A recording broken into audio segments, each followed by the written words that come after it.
जिज्ञासु मित्रों, बहुत बहुत अभिनंदन है आप सभी का दिव्य सृजन में। प्रत्येक दिवस की भांति आज फिर हम यहाँ पर यह लाइव चर्चा का कार्यक्रम शुरू कर रहे हैं और आज चर्चा का जो विषय है वह विषय है कर्म पर आधारित। यह कर्म चक्र क्या है, कर्म फल का चक्र कैसा होता है। किसी महानुभाव ने एक प्रश्न किया है, इसके बारे में बताएं। उनका प्रश्न है कि आप कर्म फल चक्र के बारे में समझाइए। मनुष्य दूसरों के द्वारा दिए गए दुखों को भी भोगता है। मनुष्य दूसरों के द्वारा दिए गए दुखों को भी भोगता है। इस कर्म फल चक्र को समझाने का कष्ट करें। तो यह कर्म फल चक्र, जी हाँ, दूसरों के द्वारा दिए गए दुखों को भी भोगता है और कई बार अपनों के द्वारा दिए गए दुखों को भी भोगता है। कई बार अपनों के द्वारा दिए गए दुखों को भी भोग रहा होता है, दूसरों के दिए हुए दुखों को भोग रहा, और कई बार अपने कारण से ही दुखों को भोगता है। अपने ही पैर पे कुल्हाड़ी मार लेता है, ऐसे भी लोग होते हैं, और फिर जीवन में दुखी भी रहते हैं। अब कुल्हाड़ी मारी है तो चोट तो लगेगी, दुख तो होगा। तो है चक्रवत विधि की गति। कवि ने कहा है चक्रवत विधि की गति, ऊपर कभी नीचे कभी, सुख दुख न रहते सम कभी, आते कभी जाते कभी। है चक्रवत विधि की गति, ऊपर कभी नीचे कभी, सुख दुख न रहते सम कभी, आते कभी जाते कभी।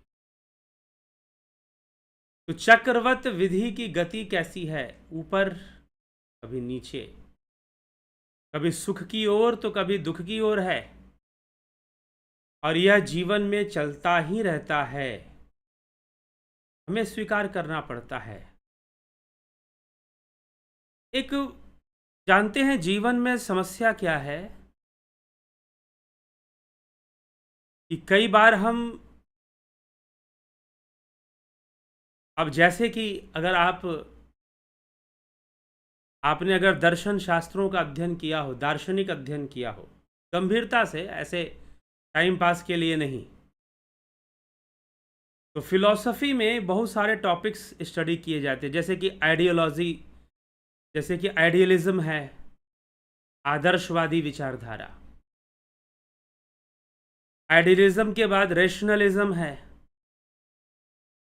एम्पेरिसिज्म है, अनुभववादी विचारधारा। रेशनलिज्म मतलब बुद्धिवादी विचारधारा। फिर आपके एग्जिस्टेंशियलिज्म है, अस्तित्ववादी विचारधारा। तो प्रश्न ये है कि आप अपने जीवन में कैसी विचारधारा के साथ जीवन जी रहे हैं। वैसे मनुष्य को आदर्शवादी विचारधारा बड़ी अच्छी लगती है शुरुआत के, और उसे लगता है कि शायद सब कुछ बड़ा परफेक्ट होगा, ऐसा होगा तो बड़ा परफेक्ट होगा, वैसा होगा तो बड़ा परफेक्ट होगा, बड़ा सही होगा। लेकिन सही होना ये कई तरीके से होता है। पीछे हम रिश्तों की बात कर रहे थे।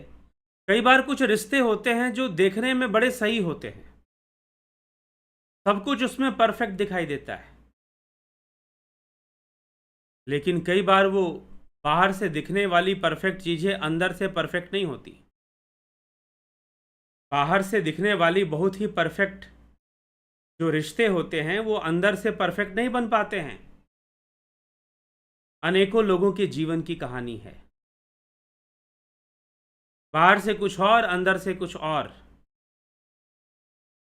बाहर से सब परफेक्ट, सब बढ़िया, लेकिन भीतर से सब अशांत, भीतर से दुख, व्याधि, बहुत कुछ हो सकता है। और कई बार ऐसे रिश्ते बनते हैं जो बाहर से देखने में परफेक्ट नहीं लगते कि भाई ये मामला जच नहीं रहा है, लेकिन भीतर से बड़ा संतोष, बड़ा सुख, बड़ा संतुष्टि ऐसा भी हो जाया करता है। तो प्रकृति बड़ी रहस्यमयी है और अनेकों नेक कर्मों के बोझ हैं जीव के ऊपर। इसीलिए कर्म व्याख्या हम समस्या क्या है कि जब हम आदर्शवादी हो जाते हैं तो कई बार आइडियल चीज़ों को एक्सेप्ट करते हैं, लेकिन धरती पर उतरती नहीं है वो चीज़ें। उतरता तो प्रारब्ध है, उतरता तो कर्म है, उतरता तो दुर्व्यवस्था है, अर्थात कर्मों में दुर्व्यवस्था भी होती है कभी कभी। तो जिस प्रकार से कर्मों की गति होगी वैसा ही जीवन में उतरेगा। हाँ, कुछ चीज़ें हमारी सहायता कर सकती हैं समझने के लिए, जैसे कि ज्योतिष हमारी सहायता कर सकती है कि ऐसा योग दिखाई दे रहा है तो ऐसा दुख भोगना पड़ेगा, ऐसा सुख भोगना पड़ेगा, ये संभव है। और अगर आप अपने जन्म, अपने कुंडली या अपने हॉरोस्कोप को दिखाना चाहें तो संपर्क करके मुझसे बात कर सकते हैं, सशुल्क होगा वो। तो इस तरह से जीवन रहस्यमयी है अपने आप में। हम जो बहुत कुछ सोच कर चलते हैं, जरूरी नहीं कि सब कुछ वैसा हो, और कई बार हम जो सोच कर चलते हैं वही होता भी है, लेकिन आजीवन ऐसा चलता रहे। आजीवन कभी किसी के जीवन में ऐसा नहीं होता कि जो वो सोचे हो जाए, जो वो समझे हो जाए, जो वो सोचे हो जाए।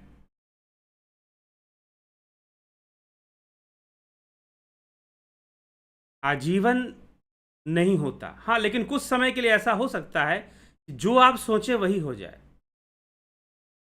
प्रकृति थोड़ी छूट दे सकती है, क्योंकि कर्मों पर आधारित सारी चीजें होती हैं, तो कर्म पे आधारित है सब कुछ।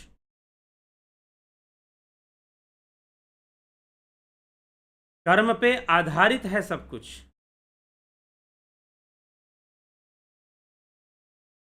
ये हमें समझना है। तो कर्म चक्र क्या है? कर्म फल का चक्र चलता है, कर्म करता है जीव। इसीलिए संत सूरदास जी की वाणी है कि कर्मण की गति न्यारी, उद्धव कर्मण की गति न्यारी, मूर्ख राजा राज करत है, पंडित फिरत भिखारी, उद्धव कर्मण की गति न्यारी। कर्मों की गति न्यारी होती है। जो कर्म होगा उसका फल प्राप्त होगा। क्या फल से बचा जा सकता है? जी नहीं, फल से बचा जा सकता है ऐसा तो संभव नहीं है। हाँ, प्रायश्चित के द्वारा थोड़ा सा उसे कम किया जाता है, तपस्या के द्वारा शुभ कर्मों का निर्माण किया जाता है, जिससे कि कर्मों की दिशा परिवर्तित हो जाती है। और परिवर्तित होने पर जो बहुत बड़ा दुख हमें भोगना हो उससे हम थोड़ा बच भी सकते हैं, पूरी तरह से नहीं, थोड़ा जरूर बच सकते हैं। अगर प्रायश्चित कर ली जाए, तपस्या कर ली जाए, तो ऐसा फर्क पड़ सकता है, ऐसा बदलाव आ सकता है।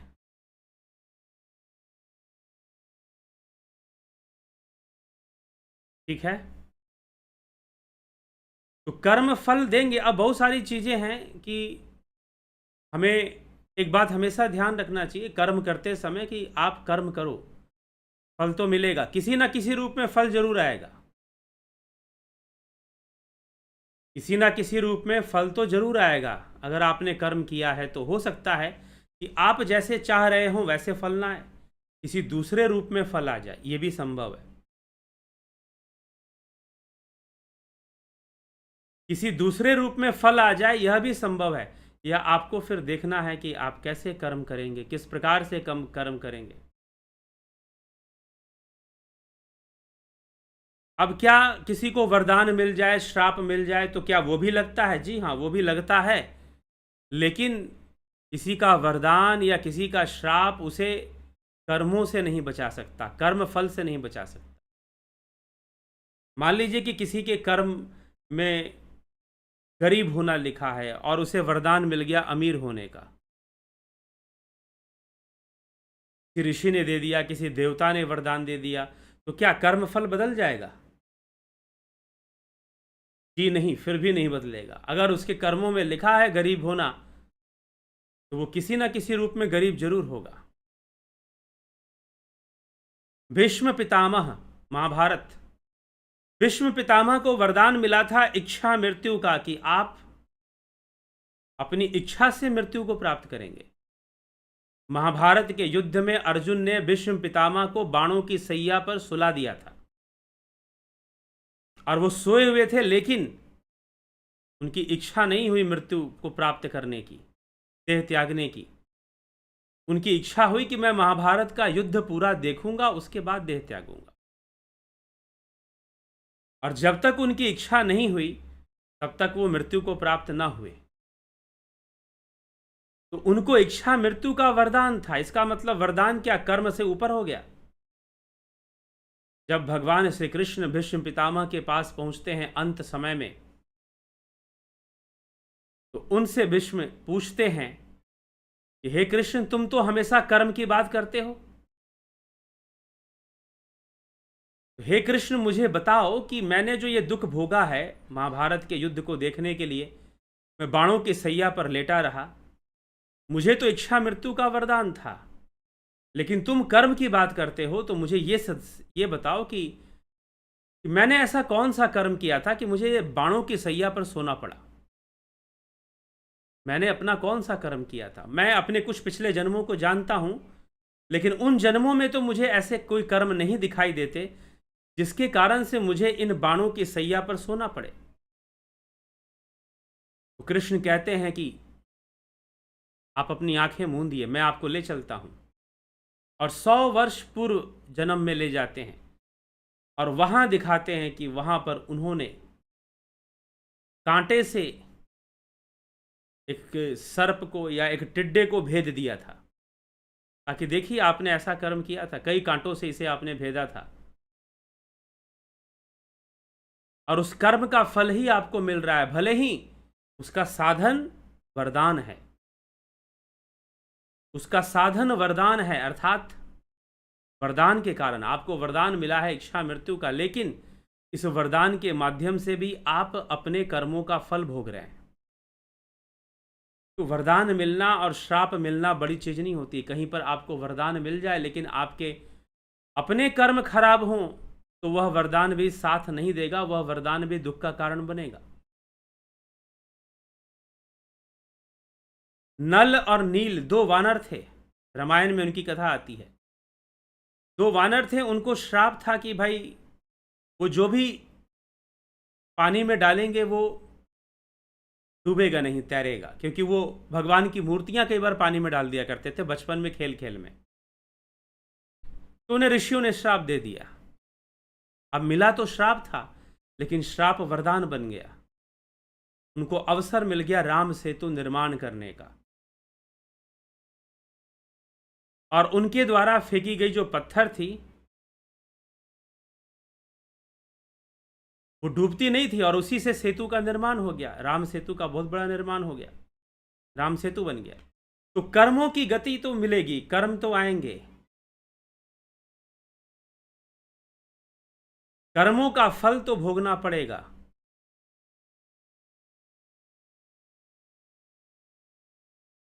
इससे कोई बच नहीं सकता है। लेकिन अगर जीवन जीने की कला आ जाए कि हमें जीवन कैसे जीना, हमें ये बात समझ आ जाए, तो एक स्वीकार्यता आ जाती है कि हमें एक्सेप्ट करना चाहिए अपने लाइफ को, हमें एक्सेप्ट करना चाहिए अपने कर्मों को, हमें स्वीकार करना चाहिए जो जीवन में हमें प्राप्त हो रहा है। लेकिन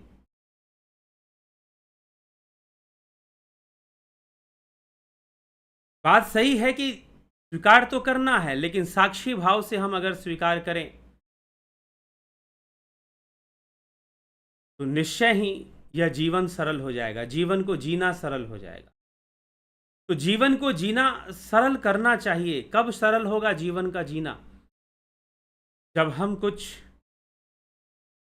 योग का जो मार्ग है हमें कर्म बंधन से ऊपर ले जाता है। भगवान श्री कृष्ण अर्जुन को योग का मार्ग दिखाते हैं और कर्म बंधन से ऊपर जाने का मार्ग दिखाते हैं। कर्मों का फल आएगा। आप क्या बुरे कर्मों के फल को हम रोक भी सकते हैं? एक और प्रश्न है, क्या कर्मों के फल को रोका भी जा सकता है क्या? जी नहीं, रोका जा सकता, असंभव है। कर्मों के फल को नहीं रोका जा सकता, तो क्या इसका मतलब क्या जो बुरा हो रहा है उसे होने देना चाहिए? जी नहीं, वो भी नहीं। अगर ऐसा होता तो भगवान को महाभारत का युद्ध करने के लिए अर्जुन को वो प्रेरित क्यों करते? कर्म करने की प्रेरित क्यों करते? क्योंकि वास्तव में फल को रोकने का प्रयास नहीं, फल में अनासक्ति होनी चाहिए। फल में अनासक्ति होनी चाहिए। कई चीजें हमारे जीवन में पहले से फिक्स होती हैं, कर्मों के आधार पर, प्रारब्ध के आधार पर, लेकिन निरंतर सदकर्म में हमें लगे रहना चाहिए।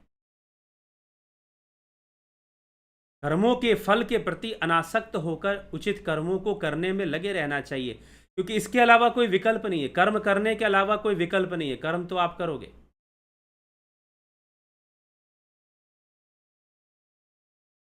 अब एक प्रश्न है, जो प्रश्न उन्होंने, एक भाई साहब ने पूछा है, क्या दूसरों के दिए गए कर्मों का फल भी हम भोगते हैं? बड़ा सुंदर प्रश्न है। तो पहले तो थोड़ा समझना है कि कर्म की शक्ति क्या है। क्या दूसरों के द्वारा दिए गए दुखों को भी भोगता है मनुष्य? जी हाँ, दूसरों के द्वारा दिए गए दुखों को भोगता जरूर है, लेकिन जो दुख प्राप्त हो रहा है वो उसके ही कर्मों का फल है। कोई दूसरा व्यक्ति हमें भले ही दुख दे रहा है। अब यहां पर कई लोग ऐसा प्रश्न करते हैं कि कोई हम पर अत्याचार कर रहा है, गलत कर रहा है, तो हम क्या उसे अपना कर्म फल मानकर उसे सहन करते रहें? जी नहीं, ऐसा भी नहीं है। उसे कर्म फल, अगर वो अत्याचार है, अत्याचार या अन्याय की श्रेणी में आता है, तो यथासंभव बुद्धि विवेक का प्रयोग करते हुए, बुद्धि विवेक बल का प्रयोग करते हुए उस अत्याचार को, उस अन्याय को रोकने का प्रयास करना चाहिए। चाहे वो अन्याय अत्याचार स्वयं के ऊपर हो, चाहे दूसरों के ऊपर हो। वह अन्याय अत्याचार स्वयं के ऊपर हो या दूसरों के ऊपर हो, हमें यथासंभव प्रयास करना चाहिए कि वो अन्याय अत्याचार ना हो। लेकिन फिर प्रश्न उठता है कि अगर अन्याय और अत्याचार उतना कष्ट जब सहना लिखा ही है, तो फिर प्रयास करने का क्या आवश्यकता? समस्या यहीं पर आ जाती है कि आप अपना निर्णय खुद ही ले लेते हो। इसीलिए कर्म सिद्धांत जो है प्रकृति छुपा के रखती है। इसीलिए कहा कि कर्मन की गति न्यारी, उद्धव कर्मण की गति न्यारी। मान लीजिए कि कोई किसी पर अन्याय कर रहा है, अत्याचार कर रहा है, तो हम क्या उसे रोकने का, अगर हमारे अंदर सामर्थ्य है तो हम उसे जरूर रोकने का प्रयास करें। लेकिन फिर एक बात आती है कि उससे तो उतना दुख भोगना लिखा ही होगा, तो फिर प्रयास क्यों करना? छोड़ देते हैं, भोगते रहो दुख, भोगते रहो दुख, ऐसा छोड़ भी तो सकते हैं। लेकिन नहीं, अगर आपने अन्याय होते हुए देखकर आपने ये कह दिया कि नहीं, उसके कर्म में लिखा है तो होने दो, आप पाप के भागी बनोगे। फिर आपका बुरा कर्म जुड़ जाएगा। यहां पर अगर आप देख रहे हो कि अन्याय है, अत्याचार है, तो आप उसे यथासंभव रोकने का, वाणी का प्रयोग कर कर, जो भी शक्ति आपके पास उपलब्ध है उसका प्रयोग कर कर आप उस अन्याय और अत्याचार को रोकने का प्रयास कीजिए। हो सकता है कि आपको असफलता मिले, हो सकता है कि आपको असफलता मिले, लेकिन आपका कर्म व्यर्थ नहीं जाएगा। कर्म सिद्धांत में यही है, सफलता असफलता नहीं देखी जाती। जो अच्छा कर्म है बस करते चलो, हो सकता है कि असफलता ही मिले, लेकिन कर्म तो अच्छा है ना, कर्म तो अच्छा है ना, तो फिर करते चलो। कर्म जब अच्छा है तो करते चलो, फिर प्रतीक्षा मत करो, आगे बढ़ते चलो। सफलता मिले चाहे ना सफलता मिले। अभी किसी ने मुझे फोन किया था, उन्होंने कहा कि मैं जब किसी को आध्यात्मिक बात बताती हूं या कहती हूं तो कोई मेरी बात नहीं सुनता, कोई मेरी बातों पर ध्यान नहीं देता, कोई मेरी बातों पर फोकस नहीं करता, कोई ध्यान नहीं देता मेरी बातों। मुझे बड़ी हताशा होती है, बड़ी निराशा होती है, बड़ी हताशा और निराशा होती है, ऐसा उनके मन में था। मैंने कहा कोई ध्यान दे चाहे न दे, इससे कोई फर्क नहीं पड़ता।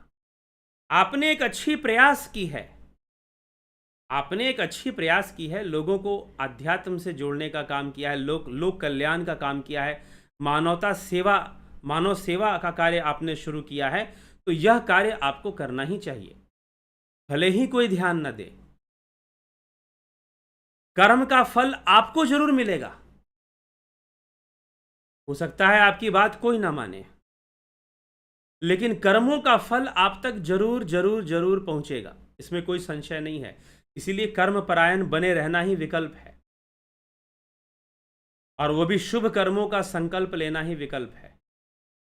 हाँ, किसी के द्वारा दुख हमारे जीवन में आ सकता है वह भी कर्मों का ही फल।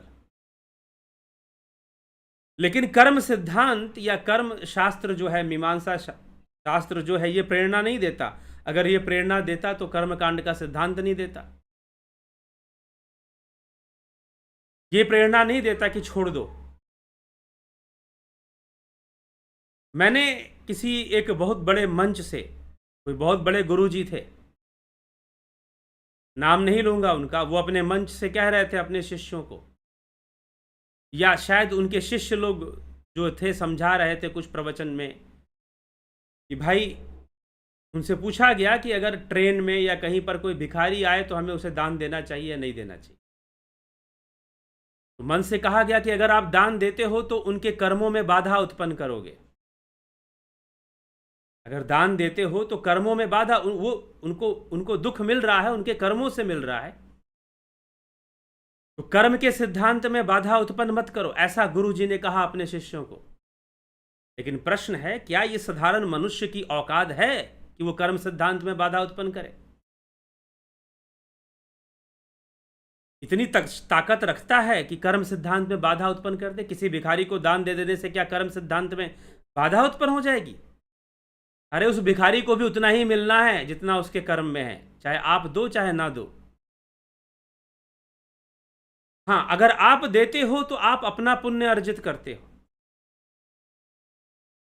अगर आप इस भावना से देते हो, बेचारा गरीब है, चलो मैं इसकी थोड़ी सहायता कर देता हूं, अगर आपके अंदर ऐसी भावना है तो आपका पुण्य बन जाएगा। बाकी उसको तो वही मिलना है जो मिलेगा, उसको तो वही मिलना है जो मिलेगा। जी हाँ, देख लो, बहुत सारे लोग हैं ऐसे कि बहुत अच्छा कमाते हैं लेकिन बचा कुछ नहीं पाते, और बहुत ऐसे हैं जो कम कमाते हैं, बचाते भी बहुत हैं। फिर अनेकों कहानियां हैं। एक बार क्या हुआ कि भगवान शिव के दो भक्त थे, दो भाई थे, और बड़ी भक्ति में रहते थे, हमेशा शिव नाम का जप करना, लेकिन बेचारे भिखारी थे, गरीब थे, भीख मांगकर अपना गुजारा चलाते थे। और बहुत भगवान शिव की भक्ति करते थे, उनका नाम लेते थे, उन्हीं का भजन कीर्तन करते थे, और भिक्षा भी मांगते थे, भीख भी मांगते थे। गरीब थे, माता पिता थे नहीं उनके, अनाथ थे, तो भीख मांगकर ही अपना गुजारा चला रहे थे। तब पार्वती जी ने जब ये देखा तो भगवान शिव से कहा कि प्रभु, आपसे इतना प्रेम करते हैं, इतनी भक्ति करते हैं, आपका इतना नाम लेते हैं, आपका इतना गुणगान करते हैं, आप इन्हें अमीर क्यों नहीं बना देते? आप धन दीजिए, इनका जीवन थोड़ा सरल हो जाएगा। वास्तव में जीवन की सरलता धन से नहीं, ज्ञान से होती है। जब ज्ञान प्राप्त होता है तब जाकर जीवन सरल हो सकता है, अन्यथा जीवन की सरलता नहीं, जीवन जटिल ही लगेगा। कभी धन के मामले में, कभी रिश्ते नातों के मामले में आपको जीवन कठिन ही लगेगा। चलिए ठीक है, जीवन कठिन लगेगा, लेकिन कर्म की गति, कर्मों का फल भोगना है। भगवान शिव ने कहा कि देखो, मैं देना भी चाहूं तो नहीं दे पाऊंगा, क्योंकि उनके कर्मों में अभी नहीं लिखा हुआ, समय आएगा जब इनको मिलेगा अपने पुण्य का फल, लेकिन अभी वो समय नहीं आया है। पार्वती जी ने कहा कि नहीं, आप इनको कुछ दे दीजिए, इनकी जो गरीबी है वो दूर हो जाए। भगवान शिव ने कहा कि देखो, अगर तुम्हें नहीं समझ में आ रहा है तो ठीक है, ऐसा करते हैं, ये जिस मार्ग पे जा रहे हैं ना, उस मार्ग पर तुम हीरे बिछा दो,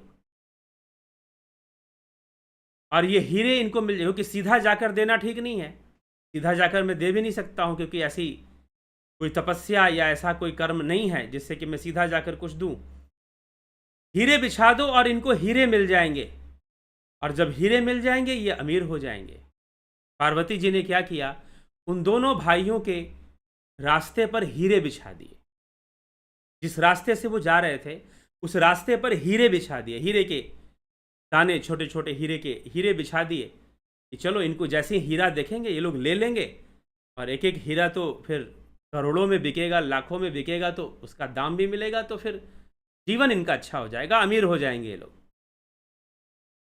पार्वती जी संतुष्ट हो गई कि चलो कुछ तो कर दिया हमने इसके लिए। लेकिन वो दोनों नेत्रहीन तो थे नहीं, उनकी आंखें थी, और वो दोनों बालक, दोनों भाई आगे बढ़ते हैं और आगे बढ़कर आपस में बातचीत करते हैं कि हम कितने दुखी हैं, हमारे पास धन नहीं है, हम बहुत दुखी हैं कि हमारे पास धन नहीं है। तो उसका जो दूसरा भाई था वो समझाता है कि नहीं नहीं ऐसी बात नहीं, हम बहुत अमीर हैं। उसने पूछा कैसे अमीर है, देखो हमारे पास 2 आंखें हैं, 2 हाथ हैं, स्वस्थ शरीर है हमारे पास, इतना तो कम से कम है हमारे पास। और वो देखो सड़क पर बैठे हुए अंधे भीख मांग रहे हैं, नेत्रहीन है वो, उनके पास तो आंखें भी नहीं हैं। उन नेत्रहीनों के पास, उनसे तो अमीर है हम, उनसे तो काफी अमीर है, जरा सोचो। और नहीं समझ में आ रहा है तो ऐसा करते हैं कि कुछ देर तक दोनों आंखें बंद कर कर चलते हैं, कुछ देर तक दोनों आंखें बंद कर कर चलते हैं, फिर समझ में आएगा कि हम अमीर हैं या गरीब हैं। तो दोनों भाइयों ने क्या किया, आंखें बंद कर ली और आंखें बंद करके चलने लगे। और जब चलने लगे तो पैर के नीचे उनके हीरे चुभने लगे, और हीरा बड़ा कठोर होता है, चुभता है, और बहुत चुभा हीरा, और हीरा चुभा, वो आगे बढ़ गए। और आगे बढ़कर फिर दोनों ने आंखें खोली, और आंखें खोलकर बोली, क्या तुम्हें भी कुछ चुभ रहा था? जी हाँ, बहुत कांटे चुभ रहे थे मुझे, तो कंकड़ पत्थर मुझे चुभ रहे थे बहुत ज्यादा। ये आंखें ना होना तो वाकई में बहुत बड़ी गरीबी है, हम सही में हम बहुत अमीर हैं, हमारे पास 2 हाथ, 2 पैर, 2 आंखें, 2 कान, सब स्वस्थ शरीर है, इतना तो है। और वो बेचारे नेत्रहीन, अगर उनको, हमने तो थोड़ी देर के लिए आंखें बंद की, इतना कष्ट झेलना पड़ा, थोड़ी देर के लिए हमने आंखें बंद की और इतना कष्ट झेलना पड़ा। ना जाने वो बिना आंख के सारा जीवन कैसे जी जाते हैं, इतना कष्ट झेलना पड़ता होगा। बेचारे हीरो पर पैर रखकर चले गए, लेकिन हीरा उन्हें मिल नहीं पाया। लेकिन मन में सद्भावना तो है ना, विचारों के धनी है, धन के धनी तो नहीं थे, लेकिन विचारों के धनी थे। नकारात्मक भावना को दूर कर दिया। आप योगी हैं, सबसे पहला योगी यही बनना है कि विचारों का धनी बनना है, विचारों से अमीर बनना है, सोच से अमीर बनना है, सोच से गरीब नहीं बनना। फिर प्रकृति धीरे धीरे आपसे वो कर्म करवाएगी जिससे कि आपका शुभ होगा, आपका कल्याण होगा। लेकिन मनुष्य भ्रमित होकर अत्यधिक सुखी होने के चक्कर में बहुत कुछ करने लग जाता है, और सोचता है कि हम बहुत चालाक हैं। लेकिन इस प्रकृति के सामने सब पंगु बनते हैं, सब झुकते हैं, सबको झुकाना पड़ता है। कोई कितना भी अपने आप को चालाक समझ ले, और कोई कितना भी अपने आप को सोचे कि हम ऐसे कर लेंगे, वैसे कर लेंगे, जाओ कर लो। प्रकृति के दरबार में कोई माफी नामक चीज नहीं होती है, जो किया है वो मिलता है। इसलिए कई बार लोगों के जीवन में लगता है कि छप्पर फाड़ के मिलता है, और कई बार लगता है कि चमड़ी उधेड़ कर ले लेती है, सब कुछ छिन जाता है, सब कुछ नष्ट हो जाता है, सब कुछ खत्म हो जाता है, ऐसी अवस्थाएं भी बन जाती हैं।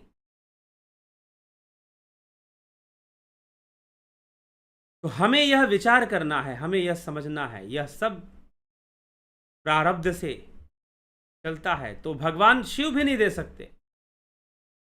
शिव जी नहीं दे पाए, शिव जी ने हीरे बिछा दिए मार्ग में, नहीं लेना था उनको, उन्होंने आंखें बंद कर ली जब हीरे बिछे तो। लेकिन उनके सोच में, वो सोच से बहुत अमीर थे, अपनी विचारधारा से बहुत अमीर थे। तो कर्मों की गति बड़ी न्यारी है, प्रारब्ध की गति बहुत ही न्यारी है। किस रूप में हमारे सामने आएगी बताना मुश्किल है, लेकिन फिर भी मनुष्य सद्भावना रखे, सदकर्म करे, जो उचित कर्म है उनको करे और सद्भावना से जुड़कर रहे, यह जरूरी है। अगर विचार सही हैं तो कर्म भी सही दिशा पकड़ लेंगे, अगर विचार गलत हैं तो स्वतः ही गलत दिशा में कर्म भी चले जाएंगे और फिर उन कर्मों का फल भोगना पड़ेगा। तो शिव जी ने कहा कि देखो पार्वती, इन दोनों को मिलेगा अपने पुण्य का फल, लेकिन अभी समय है, अभी हम इनको कुछ देंगे भी तो इनको मिलेगा नहीं, क्योंकि सब कुछ उस प्रकृति के गुणों के वशीभूत तो ही तो चल रहा है। जितना दुख भोगना है भोगना है।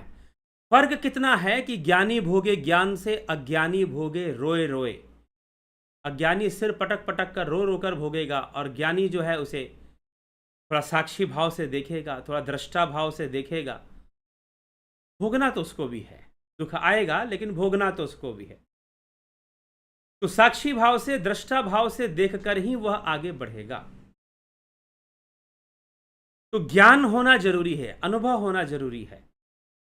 और जब साक्षी भाव का विकास, ध्यान योग साक्षी भाव को हमारे अंदर विकसित कर देता है।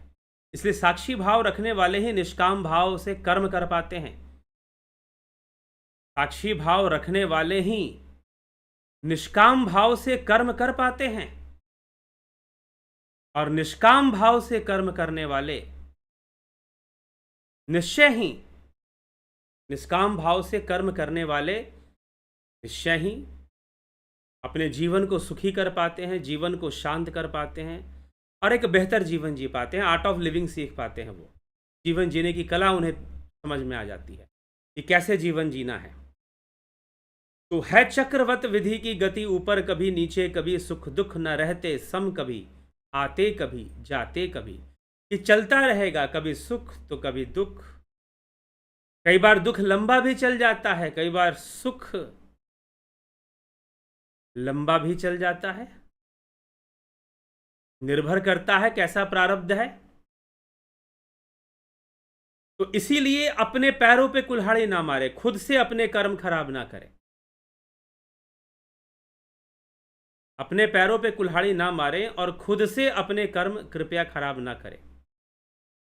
और कर्म धुरंधर बनना, एक और बात ध्यान रखिएगा, अगर आइडियोलॉजी लेके चलेंगे, आदर्शवादी ज्यादा बन जाएंगे, कर्मवादी बनिए, प्रैक्टिकल बनिए। कृष्ण आदर्शवादी नहीं थे। अगर कृष्ण आदर्शवादी होते, कृष्ण कर्मवादी थे, कृष्ण रहस्यवादी थे। यह आदर्शवाद पाश्चात्य दर्शन में है कि हम एक आइडियलिज्म को सेट, एक आइडियोलॉजी को सेट कर देते हैं और जजमेंटल हो जाते हैं। और बहुत सारे लोग खुद के प्रति कम जजमेंटल होते हैं, दूसरों के प्रति जजमेंटल, दूसरों के कैरेक्टर के प्रति ज्यादा जजमेंटल रहते हैं। ये फलाने का अपना कैरेक्टर बहुत कम आदमी देखता है, दूसरों का ज्यादा देखता है। समस्या यहीं पर है। कृष्ण की विचारधारा ही कुछ और है। कृष्ण कहते हैं कि स्त्री रत्न को तो चुरा लेना चाहिए, स्त्री रत्न की रक्षा करनी चाहिए दुष्टों से और राक्षसों से। अर्जुन को ऐसा समझाते हैं और कहते हैं कि मेरी बहन सुभद्रा एक रत्न है, और अगर उसका विवाह दुष्टों से होता है, दुर्योधन, दुशासन ऐसे से होता है, तो बहुत ही अनुचित हो जाएगा। इसलिए हे अर्जुन, तुम सुभद्रा से विवाह कर लो, उसका हरण कर लो। ये कृष्ण है। कृष्ण जबरदस्ती का आदर्श नहीं थोपते, ये कृष्ण की विशेषता है। कृष्ण को मानते हो ना आप लोग?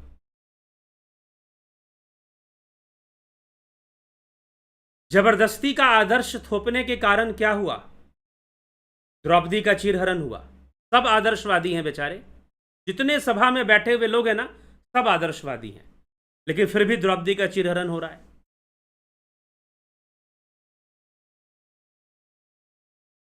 फिर भी द्रौपदी का चीरहरण हो रहा है, फिर क्या किया जाए?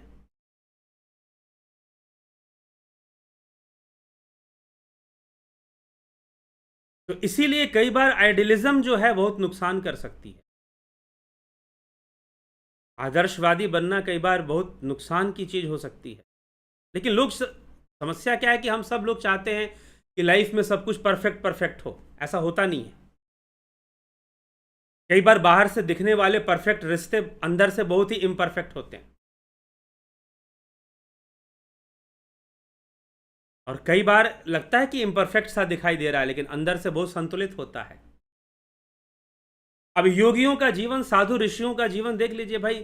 जंगल में रह रहे हैं, तपस्या कर रहे हैं, इनके जीवन में भला क्या सुख? इनके जीवन में भला क्या सुख? क्या सुख हो सकता है? लेकिन पता नहीं उनके जीवन में कुछ ऐसा सुख जो संसार का मनुष्य कभी अनुभव ही ना कर पाए, वो ऐसे सुखों को भी भोगने लग जाते हैं।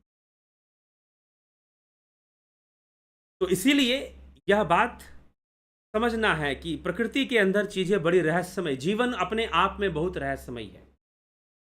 Life is a very mysterious thing. जीवन बहुत ही रहस्यमय है। इसीलिए इस जीवन को जीने का सबसे सुंदर तरीका क्या है? तस्माद योगी भवार्जुना, अर्जुन तुम योगी बन जाओ। ठीक? अर्जुन तुम योगी बन जाओ तो फिर क्या होगा? अगर योगी बन गए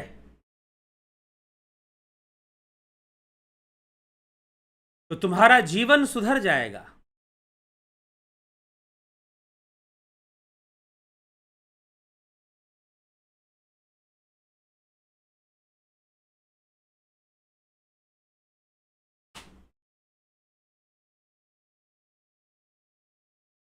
तो योगी बनकर जीवन जीना, यह जीवन जीने की कला है। पहले योगी बन जाओ, साक्षी भाव को ले आओ, निष्काम भाव को ले आओ, साक्षी भाव को ले आओ, योगी बन जाओ।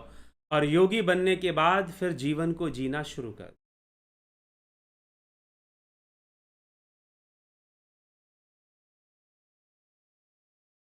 ठीक? तो जीवन जीना, जीवन के लिए यही सबसे फॉर्मूला क्या है लाइफ की? यही फॉर्मूला है जो भगवान कृष्ण अर्जुन को फॉर्मूला दे रहे हैं। वही फॉर्मूला हमारे लाइफ पर भी लागू होती है अगर वो जीवन में आ गई, योग जीवन में आ गया। इसीलिए मैंने कहा कि सच्चा प्रेम क्या, आत्मा से प्रेम कर लो, शायद वही सच्चा प्रेम हो सकता है। हाँ ठीक है, अच्छे रिश्ते हो सकते हैं, अच्छे रिलेशंस हो सकते हैं, इसमें कोई संशय नहीं है। लेकिन प्रेम की पराकाष्ठा मात्र आत्मज्ञानियों के लिए ही संभव है, योगियों के लिए ही संभव है। तो ये जीवन अपने आप में बहुत रहस्यमयी है। जब हम इसमें बहुत ज्यादा चीजें ढूंढने लग जाते हैं तो कई बार ऐसी चीजें हैं, जैसे कि मान लो कोई पानी हो और पानी के अंदर बहुत सारी चीजें, कौड़ियां हो, पैसे हो, हीरे हो, पत्थर भी रखे हों। तो किसी ने हाथ डाला तो पत्थर मिला, किसी ने हाथ डाला तो हीरा मिला, किसी को हीरा मिल गया, किसी को पत्थर मिल गया। आदमी सोचना, आदमी पजल हो जाता है लाइफ को लेकर। कई लोग मुझे मिलते हैं, कई युवा मिलते हैं 30-35 साल की उम्र में, इतने पजल हो जाते हैं कि भाई ये क्या चीज़ है, जीवन क्या चीज़ है, उन्हें समझ में नहीं आ रहा। पढ़ाई की, लिखाई की, अच्छी नौकरी की, फिर भी पता नहीं कैसे कैसे सिचुएशंस क्रिएट हो जाते हैं। पढ़ाई और नौकरी तक तो लग रहा था कि भाई पढ़ाई कर ली और अच्छी जॉब मिल गई, बस लाइफ सेट। इंजीनियरिंग कर लिया, डॉक्टर बन गए, लाइफ तो बिल्कुल, अब तो कोई दिक्कत आनी नहीं चाहिए। उसके आगे की कोई प्लानिंग ही नहीं बताता। आपको बचपन से यही प्लानिंग दिया गया कि आपको डॉक्टर इंजीनियर बन जाना है या कुछ पढ़कर अच्छा नौकरी कर लेना है, और उसके आगे बस लाइफ चलेगी, नॉर्मल चलेगी। लेकिन नॉर्मल नहीं चलती, बहुत उथल पुथल फिर भी हो जाता है, बहुत उथल पुथल फिर भी हो जाता है, बहुत सारी चीजें फिर भी हो जाती हैं। और वो सोचता है कि ये क्या। पीछे हमने सुना था कि कुछ वर्षों पहले एक आईएएस अधिकारी ने आत्महत्या कर ली थी। तो आईएएस अधिकारी बनने के बाद क्यों आत्महत्या? एक फिल्म स्टार ने आत्महत्या कर ली थी, क्यों हत्या? इतना पैसा, इतनी दौलत, इतनी शोहरत होने के बाद भी आत्महत्या क्यों?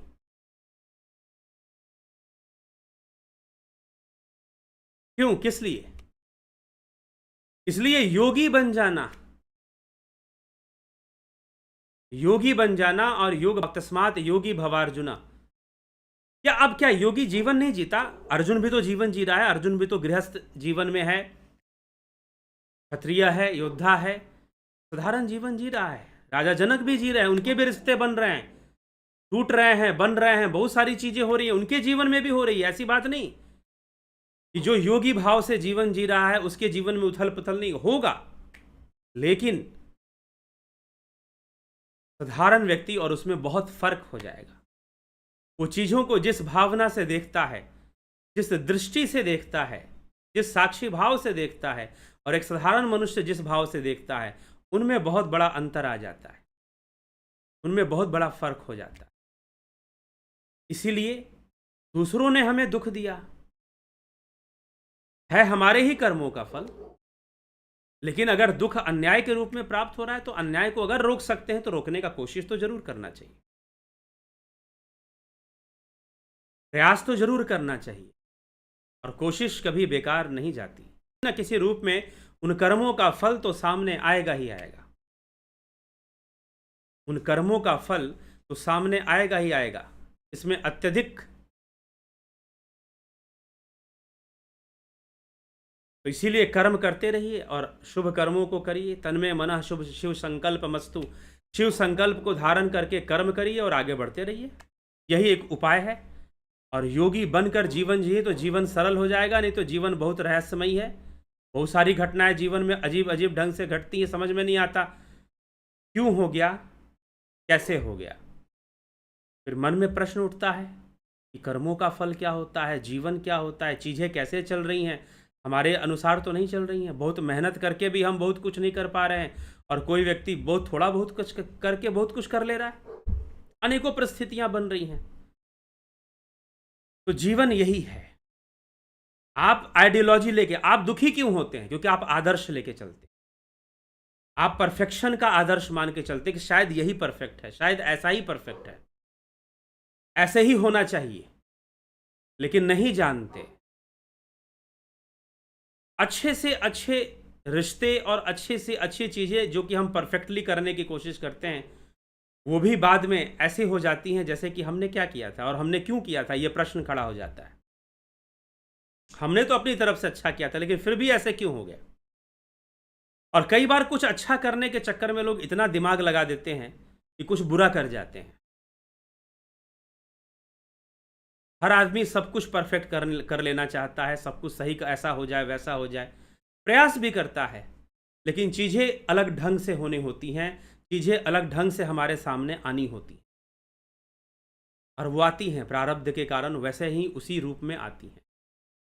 किसी के जीवन में कैसे तो किसी के जीवन में कैसे। कभी कोई राजकुमार बुद्ध बन जाता है, और कभी कोई योगी जो है, साधु जो है, राजा बन जाता है। तो मूर्ख राजा राज करत है, पंडित फिरत भिखारी। कोई रंक बनता है, कोई राजा बनता है, कि चलता रहता है। यह सिलसिला है, एक चलता रहता है। हाँ, अगर आप योगी बन गए, अब देखो दुख किसी के जीवन में आ सकता है। क्या जो बहुत अमीर हैं वो भी आत्महत्या कर लेते हैं बेचारे? वो भी बहुत दुखी हो जाते हैं। क्या दुख, फिर भी हो जाता है। इसी का नाम प्रकृति है। आप ये समझिए कि आप अपने जीवन में जितना भी परफेक्ट सिचुएशन अपने लिए सोच सकते हैं, सोच लीजिए। ऐसा हो जाएगा, मैं ऐसा करूंगा, वैसा करूंगा, और सारी चीजें परफेक्ट हो जाएंगे। लेकिन यह प्रकृति फिर भी आपको दुख देगी। तारकासुर ने वरदान मांग लिया कि शिव पुत्र के अलावा कोई मुझे मार ना पाए, क्योंकि वो जानता था कि शिव का पुत्र होगा नहीं। शिव तो तपस्वी हैं, समाधि में बैठे हैं, क्या वो विवाह करने कभी जाएंगे नहीं वो? उनको अब तारकासुर को क्या पता कि पार्वती जी की तपस्या से प्रभावित होकर शिव समाधि तोड़कर विवाह करने निकल पड़ेंगे। अब ये तारकासुर ने सोचा भी नहीं था, उसकी कल्पना के बाहर था, और उसे लग रहा था कि मैं मरूंगा ही नहीं, अब तो आजीवन हमेशा जीवित ही रहूंगा, मैं अमर हो जाऊंगा। लेकिन नहीं, भगवान कार्तिकेय का जन्म हुआ, तारकासुर का वध हुआ।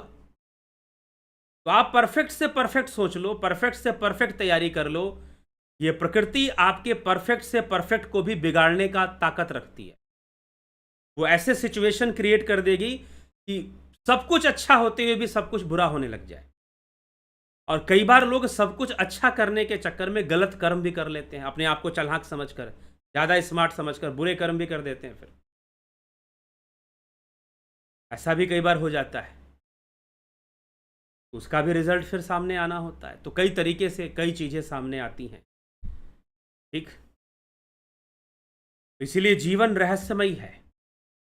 जीवन को अगर अच्छे से जीना है तो भगवान श्री कृष्ण ने जो मंत्र दिया है, तस्माद योगी भवार्जुना, अर्जुन तू योगी बन जा, योगी बन जाओ, आत्मज्ञान के मार्ग पर चलो और साक्षी भाव से जीवन को जियो। जियो जीवन को, जो भी है उसे स्वीकार करते जाओ, मिलेगा बहुत कुछ। और अच्छे कर्मों को भी करते जाओ, अच्छे कार्यों को भी करते जाओ, बहुत कुछ प्राप्त होगा, ठीक है। लेकिन योगी बनकर, साक्षी भाव से, दृष्टा भाव से जीवन को इस तरह से देखते हुए अपने आप को अलग कर लो इस संसार से, साधना में रत कर लो, ध्यान योग में रत कर लो और फिर अलग भी कर लो। फिर देखो, फिर बीत रहा है, बहुत सारी चीजें सामने से निकल रही हैं। जीवन नदी के समान है, जैसे नदी में पड़ा हुआ एक पत्थर, एक शिला अपने ऊपर से जाते हुए नदी की धार को देख रहा है।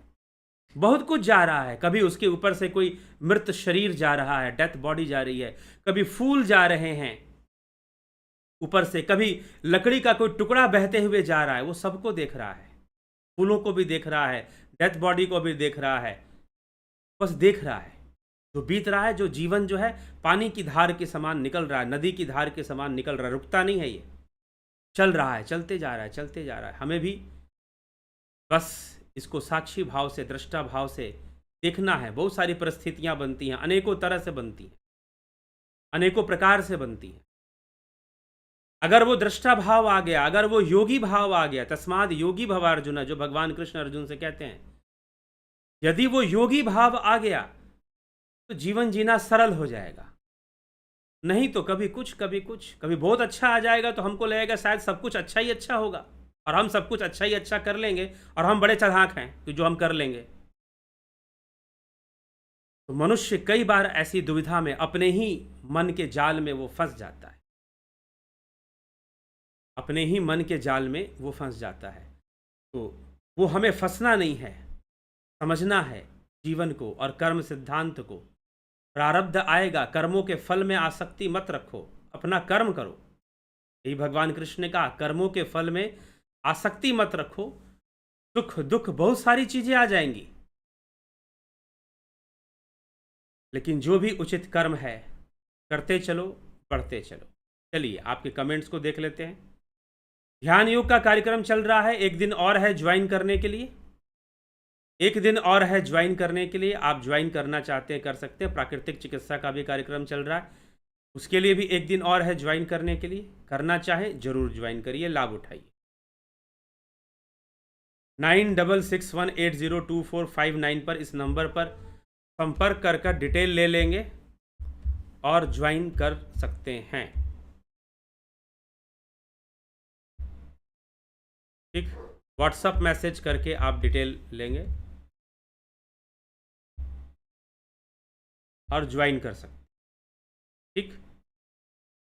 चलिए, बिमला शाह जी बहुत अभिनंदन है, संतोष कुमार जी, एके त्यागी जी, नवज्योति नाथ जी, शंकर प्रसाद, बबीता धीमान, अर्जन भाई चौहान, जया पांडे, विक्रम सिंह जी, विष्णु चंद्र मौर्य, सृजनी महंता, जगत नारायण जी, दीपक शर्मा जी, सविता नायक जी, गोविंद प्रसाद नीमा, दीपक शर्मा, श्वेता राय सिन्हा जी, रतन सिंह, अवनी प्रधान, परम एस, शिखर, भरत शबलानी, एससी सतीश मास्टर, पूजा विश्वकर्मा, रूपलाल विश्वकर्मा जी बहुत अभिनंदन है, नूतन भट्ट, विनोद के सूद, श्वेता कुमारी, हीरालाल यादव, ओम राज हेमब्रॉम, राजेंद्र चौहान, गंभीर शाह, संतोष, विनोद कुमार शर्मा, योगेंद्र पंडित, सुधीर सिंह जमवाल, जय श्री राम, योगेश खैरनर, एके भट्ट जी, स्मिता सावंत जी, पूजा विश्वकर्मा। क्या सारी चीज़ें पहले से क्लियर होती हैं? क्लियर होती कहने का मतलब लगभग क्लियर होती हैं, लेकिन अगर हम अपना हम अगर योग मार्ग पे चल पड़े, तपस्या साधना के मार्ग पर चल पड़े, तो चीज़ों में बदलाव भी आ जाती है, क्योंकि कर्म से ही तो चल रहा है ना। कर्म बदलने से थोड़ा सा बदलाव भी आता है। हाँ, काफ़ी कुछ फिक्स होता है, काफ़ी कुछ फिक्स होता है, लेकिन मनुष्य के अंदर थोड़ी सी स्वतंत्रता है कर्मों को समझने की, पशु में नहीं है। तो यदि मनुष्य अपने अंदर योगी भाव लाए, प्रायश्चित भाव भी ले आए, तो चीज़ें उसके लिए फिर बदलनी शुरू हो जाएंगी, चेंज उसमें आना शुरू हो जाएगा। ठीक है, थोड़ा सा, लेकिन जो चीज़ें हमारे सामने आनी होती हैं वो आती हैं, इसमें भी कोई संशय नहीं है। किशोर वैद्य, ज्ञान स्टडी 123 कोचिंग सेंटर। भगवान का दर्शन किस प्रकार करें? यह तो अगर आप भावनात्मक दर्शन करना चाहते हैं तो वो तो हो ही रहा है, मंदिर में कीजिए, कहीं भी कीजिए, लेकिन भगवान है क्या, पहले ये जानिए। भगो से संपन्न भगवान है। इसीलिए आदि गुरु शंकराचार्य ने भगवान और ब्रह्म, ये दो अलग अलग व्याख्याएं की हैं। भगवान को ब्रह्म नहीं कहा है। भगवान गुणों से संपन्न, भगों से संपन्न है। ब्रह्म जो है वो भावातीत है। भावना से करना चाहते हो तो जैसी भावना वैसा रूप धारण कर लेगा। ठीक, तो ये भगवान शब्द का प्रयोग करने के पहले भगवान शब्द के अर्थ को जान लीजिए कि निरुक्त में भगवान शब्द का अर्थ, अगर आपने पूछा होता कि आत्मा का दर्शन कैसे करें तो मैं बताता, ध्यान योग का कोर्स कीजिए। आत्म ज्योति, ब्रह्म ज्योति घट में ही प्रकट होती है और उसके आगे बहुत कुछ भावातीत अवस्था की प्राप्ति होती है। परमात्मा का दर्शन कैसे करें पूछा होता तो मैं बताता कि ध्यान योग का कोर्स करिए। हो सकता है कि आपके पूछने का उद्देश्य वही हो, क्योंकि ज्यादातर लोग परमात्मा भगवान सब प्रायवाची समझ लेते हैं।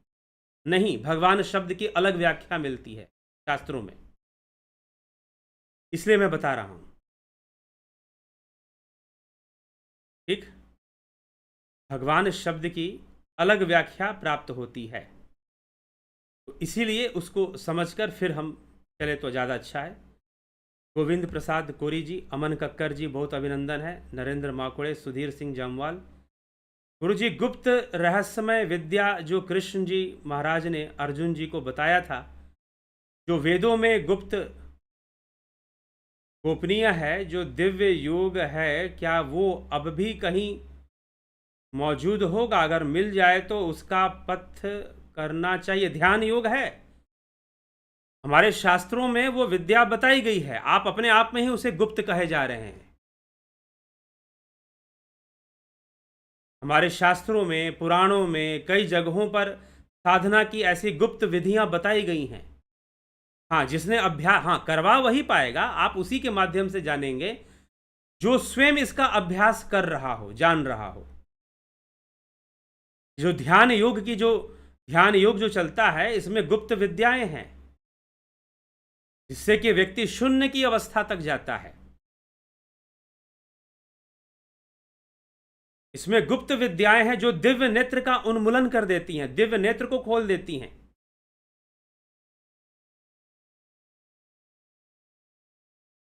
ठीक, यह ध्यान योग के अंतर्गत नाद ध्यान की क्रिया, नाद ध्यान का अभ्यास कराया जाता है। विचार एकदम भावातीत, विचारातीत, विचार शून्य अवस्था में ले जाया जाता है। गुप्त विद्या है, आज भी है, अभ्यास करने की जरूरत है। आकाश मजुमदार गुरु जी सब बोलते हैं कि काशी को मोक्ष नगरी कहते हैं। काशी में लोग मरने से मोक्ष मिल जाता है, और अपने के वीडियो में कहते हैं कि आत्मा अनुभूति बिना मोक्ष नहीं। सब कहते हैं, और शास्त्र क्या कहता है? क्या मैं अपनी मर्जी से बोल रहा हूं क्या आत्मानुभूति से मोक्ष मिलेगा? मेरा अपना व्यक्तिगत विचारधारा है। आकाश मजुमदार जी बताइए, ये मेरा व्यक्तिगत विचारधारा है। भगवान शिव कहते हैं आत्मतीर्थम न जानंती कथम मोक्षम वराणने। जो आत्मतीर्थ को नहीं जानता, भला उसे कहां से मोक्ष मिलेगा? तो सब क्या बोलते हैं, मैं क्या कहता हूं, इन सभी बातों से इंपॉर्टेंट यह है कि शास्त्र क्या कहते हैं।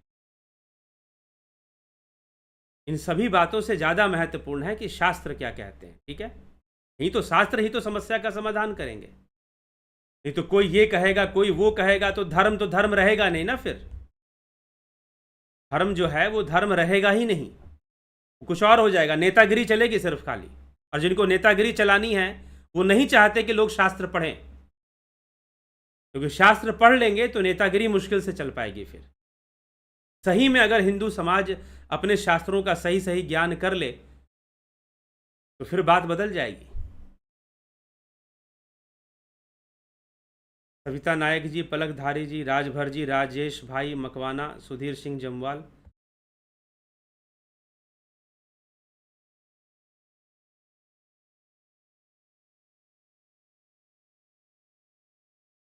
ठीक, गुप्त से भी गुप्त जिसमें अति गोपनीय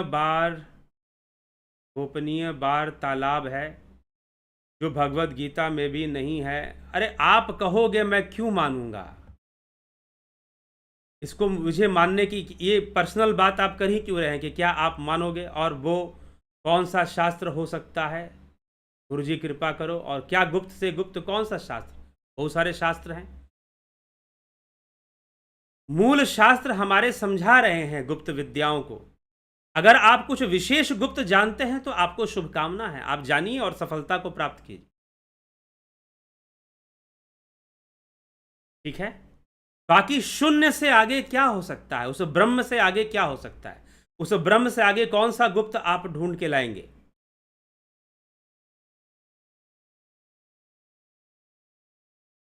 ठीक, बहुत सारे शास्त्र हैं जो साधना की विधियां हमें बता रहे हैं। योग सूत्र है, पतंजलि योग सूत्र है, हठ प्रदीपिका ग्रंथ है, गुरु गोरखनाथ जी के कई शास्त्र हैं, योग बीज है, सिद्ध सिद्धांत पद्धति है, विज्ञान भैरव तंत्र है, शैव दर्शन, कश्मीरी शैव दर्शन के अंतर्गत विज्ञान भैरव तंत्र भी आता है।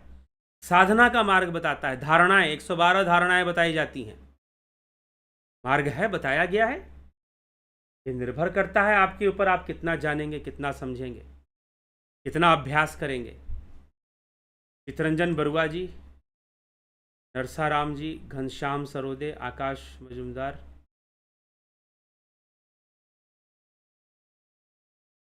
किसी के ना चाहते हुए शिव जी या कोई गुरु जी, किसी के ना चाहते हुए कोई किसी को मोक्ष नहीं देता। राकेश गुप्ता जी, पवन कुमार गुप्ता जी, आपका दिया ज्ञान विशेष अनुभव होता है जिससे जीने की कला आ जाती है। जी हाँ, जीने की कला ही तो आनी चाहिए, जीने की कला आना ही जरूरी है। राम प्रकाश विधाते, बानवीर गिरवार जी, एक योगी की जीवनचर्या कैसी होनी चाहिए? देखिए, योगी की जीवनचर्या कैसी होनी चाहिए उससे पहले यहां पर फिर आप आइडियोलॉजी पे जा रहे हैं, आदर्श पे जा रहे हैं। आइडियोलॉजी पे मत जाइए, क्योंकि योगी बहुत विचित्र चीज होता है। अगर जीवन रहस्यमयी है तो योगी भी रहस्यमयी होता है। ठीक है, तो आइडियोलॉजी जहां आ जाएगी वहां पर प्रैक्टिकलिटी अपने आप खत्म हो जाती है। अस्तित्ववाद वहां खत्म हो जाएगा, बुद्धिवाद वहां खत्म हो जाएगा, जहां आप आदर्श को थोपना शुरू कर देंगे। तो योगी का जीवनचर्या कैसी होनी चाहिए, इससे ज्यादा जरूरी यह है कि योगी की समझ कैसी होनी चाहिए, योगी का माइंड सेट कैसा होना चाहिए। वो अपने माइंड सेट से योगी हो, ना कि मात्र प्रैक्टिस से। दिनचर्या में वो अपने आप को योगी बना रहा है। अभी हम लोग सुबह सुबह 5 बजे ध्यान योग करते हैं। जी हाँ, योगी को भी करना चाहिए, प्रातःकाल ध्यान योग करना चाहिए, स्नान करना चाहिए, सात्विकता बना के रखना चाहिए। ये सारी बातें कही जा सकती हैं, लेकिन सच्चाई यह है कि योगी वो है जो सात्विक ना हो, बल्कि सतोगुण, तमोगुण, रजोगुण का संतुलन जिसके अंदर हो, इन तीनों गुणों का संतुलन हो, वो योगी है। मात्र सात्विक है, मात्र सात्विकता का पालन कर रहा है, तो उसके योगी होने में, हाँ, प्रदर्शन में योगी आएगा। 4 लोग उसको माला पहनाएंगे, 4 लोग उसको गुरुजी बोलेंगे, 4 लोग उसका सम्मान करेंगे, प्रदर्शन में योगी हो सकता है। लेकिन वास्तव में योगी बनना तो वो राजा जनक वाली बात है।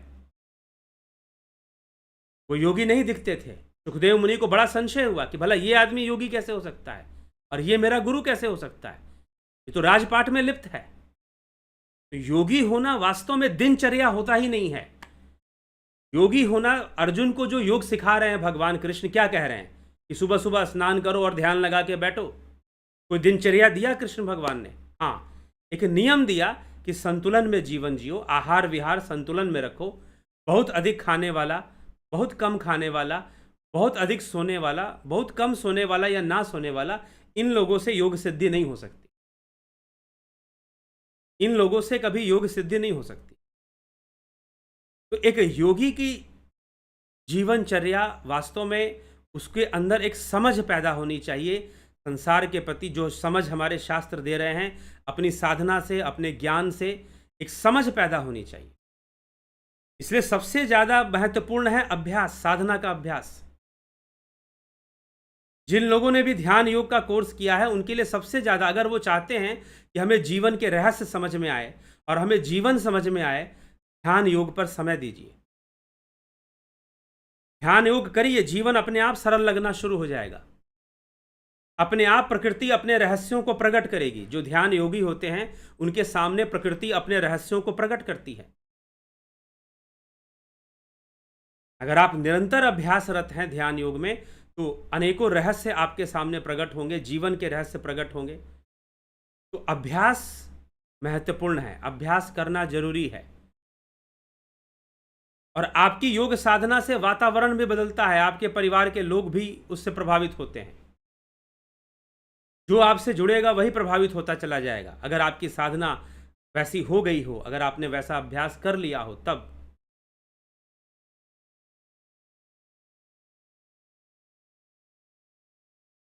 ठीक, तो यह सब बहुत सारी बातें हमें विचार कर कर समझना है। तो पहले समझ पैदा हो जाए, फिर दिनचर्या, फिर जीवनचर्या। अपने आप योगी को निष्काम भावना से कर्म करना चाहिए, लेकिन सारे कर्तव्यों की पालना भी करना चाहिए, जैसा अर्जुन से कहा जा रहा है कर्तव्य पालना के लिए।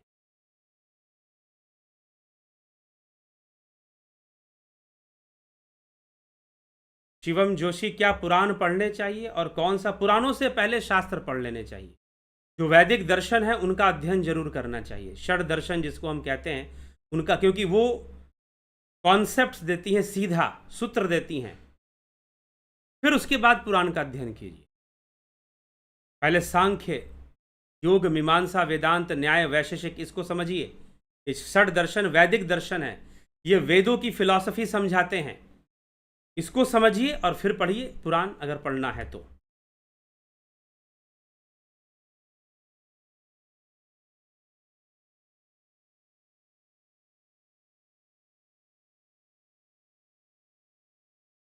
गुरुजी, अगर सब कुछ परमात्मा का स्वरूप है तो क्या एक से ज्यादा स्त्रियों के साथ इनको भगवत स्वरूप समझकर अपना प्रेम प्रकट कर सकते हैं? जब सब कुछ परमात्मा का स्वरूप है तो कोई स्त्री रहेगी ही नहीं।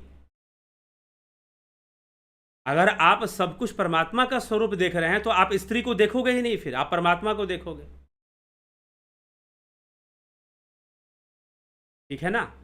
और परमात्मा इंद्रियों का विषय नहीं है। परमात्मा जो है वो इंद्रियों का विषय नहीं है। फिर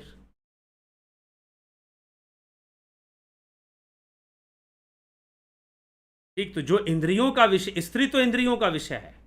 आप कहोगे कि स्त्रियों को देखना, तो वो तो आप किसी को स्त्री देख रहे हो, किसी को पुरुष देख रहे हो, किसी को बच्चा देख रहे हो, किसी को बूढ़ा देख रहे हो, ये तो इंद्रियों का विषय हो गया ना सब। और परमात्मा इंद्रियों का विषय नहीं है। मेरा वेदांत ग्रंथ पढ़ने में मन नहीं लगता, तो ये तो बीमारी है, रोग है ये, अगर मन नहीं लगता। तुलसीदास जी कहते हैं वो व्यक्ति बीमार है जिसको सत्संग में मन न लगे, जिसे शास्त्र चर्चा में मन न लगे, बीमार है। जो न सुनई हरि गुण गाना, श्रवण रंध्र यही भवन समाना। सांप के बिल के समान उसके कान है। जो न करई राम गुण गाना, जीह सो दादुर जीह समाना। कि उसके जो जिह्वा है वो मेंढक की जिह्वा के समान है।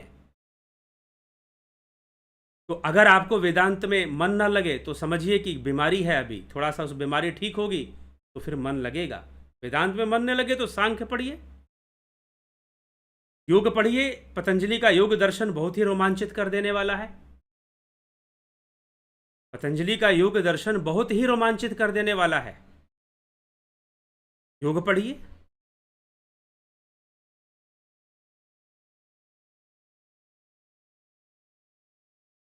गुरुजी, प्रणव उच्चारण और उपनिषदों में सिर्फ द्विज जाति अधिकृत है, ऐसा शंकराचार्य नहीं, कहीं पर शंकराचार्य ने ऐसा वर्णन नहीं किया है। और रामानुजाचार्य तो खुद ऐसे जो द्विज नहीं थे उनके घर में बैठकर भोजन करते थे।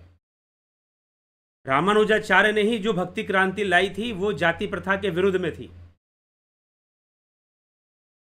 कहीं पर उन्होंने लिखा हो, उनके साहित्य में लिखा हो तो मुझे नहीं पता, लेकिन आदि गुरु शंकराचार्य के साहित्य में तो नहीं मिलता। ठीक है।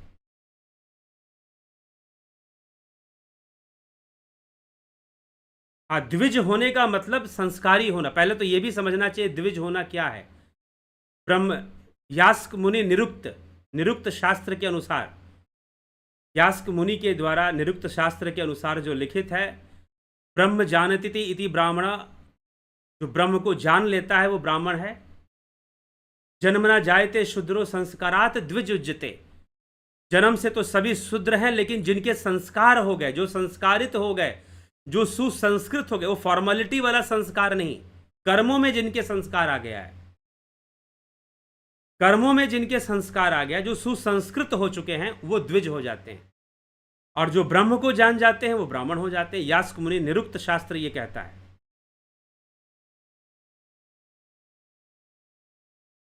आपने किसी वीडियो में कहा कि सेंस कंट्रोल करने से प्रकृति संतुलन में आ जाती है, क्या ये सही? मैंने किसी वीडियो में ऐसा नहीं कहा है। योग करेंगे तो धीरे धीरे इंद्रियों पर नियंत्रण आएगा, तो प्रकृति पर निश्चय ही हमें प्रकृति के बहाव पर एक नियंत्रण आएगा। प्रकृति का जो खेल है उसको हम रोक तो नहीं पाएंगे, लेकिन हम खुद को अलग कर पाएंगे उससे।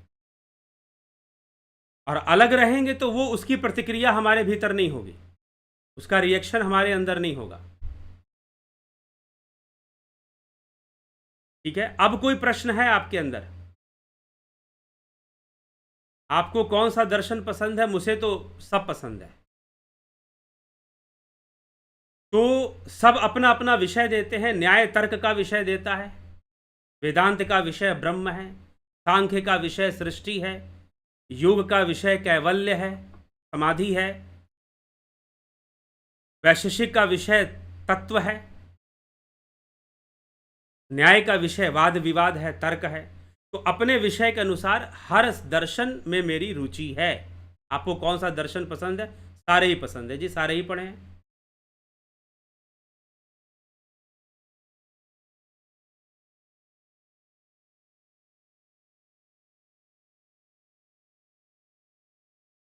आदित्य का पूजन करने से योग प्राप्त हो सकता है? जी नहीं। पूजा पाठ अलग सिद्धांत है। हाँ, निष्काम भावना से अगर हर पूजा पाठ किया जाए तो वो योग के अंतर्गत ही आएगा, वो योग क्रिया ही मान ली गई है। निष्काम भावना से की जाए, भगवान कृष्ण स्वयं इस बात को कहते हैं। बाकी आप पूजा पाठ करते हैं, कर्मकांड पूजा पाठ आप जो भी करते हैं करिए, वो जीवन के लिए अच्छा ही है, पुण्य ही है, पुण्य ही कमाएंगे। लेकिन उससे आप योगी हो जाएंगे ऐसा नहीं है। योग करने से, योग की समझ से ही योगी होंगे। इसलिए योग सांख्य से निकला है। जिसको पुरुष और प्रकृति की समझ नहीं है उसके लिए योगी होना भी बहुत मुश्किल है। चलिए इसी के साथ विराम देंगे और कल फिर जो है 9 PM पर लाइव चर्चा लेकर आएंगे और चर्चा करेंगे। अगर आपको कुछ प्रश्न पूछना है तो उसी नंबर पर 9661802459 पर आप प्रश्न पूछें और आपको उत्तर दिया जाएगा। आपको फिर आज किसी ने प्रश्न पूछा था तो उसी पर मैंने ये वीडियो बनाया, चर्चा लेकर आए उसी विषय पर। तो आप अगर प्रश्न पूछते हैं तो व्हाट्सएप मैसेज पे प्रश्न पूछ लीजिए, आपको हम वीडियो बनाकर उस पर भी चर्चा करके हम जरूर दे देंगे। तो अभी के लिए आज विराम देते हैं, कल फिर मिलते हैं 9 PM लाइव चर्चा में। बहुत बहुत आभार आप सभी का। ओम तत्सत।